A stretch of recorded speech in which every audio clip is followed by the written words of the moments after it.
ఒకవైపు శాంతి చర్చలు, ఇంకోవైపు కాల్పుల విరమణ ఒప్పందాలు, వివిధ దేశాల దౌత్యాలు. ఇక అయిపోయింది, ప్రశాంతంగా ఉండొచ్చు అనుకుంటుండగానే పశ్చిమాసియా భగ్గుమంది. శాంతి ఒప్పందం కొలిక్కి వచ్చేలోపే కథ మళ్లీ మొదటికి వచ్చింది. శాంతి ఒప్పందం ఓ కొలిక్కి వచ్చిందనుకునే లోపే పశ్చిమాసియా మరోసారి భగ్గుమంది. ఓవైపు అమెరికా ఇరాన్ పరస్పర దాడులు, మరోవైపు లెబనాన్లో ఇజ్రాయెల్ దాడులు పరిస్థితిని ఉద్రిక్తంగా మార్చేశాయి.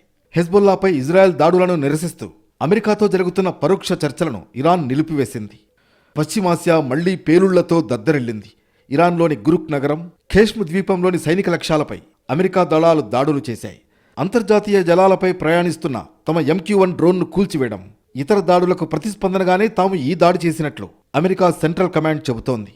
తమ దాడిలో ఇరాన్ ఎయిర్ డిఫెన్స్ వ్యవస్థ, గ్రౌండ్ స్టేషన్, 2 అటాక్ డ్రోన్లు ధ్వంసమైనట్లు పేర్కొంది. మరోవైపు సిరిక్ ద్వీపంలోని టెలికాం టవర్స్పై అమెరికా దాడి చేసిందని ఇరాన్ IRGC ఆరోపిస్తోంది.